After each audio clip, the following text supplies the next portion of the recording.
Using the mechanical multi-user lock is as easy as spin, set, and scramble.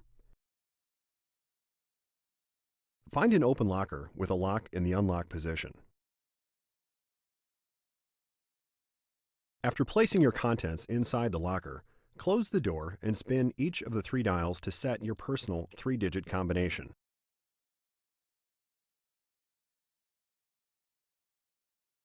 Next, turn the lock knob to the lock position.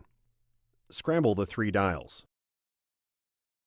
Check to make sure the locker stays closed.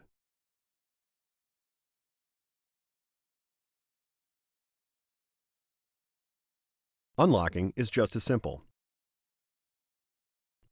Spin each of the 3 dials back to your personal 3-digit combination. Next, turn the knob to the unlock position and open the door.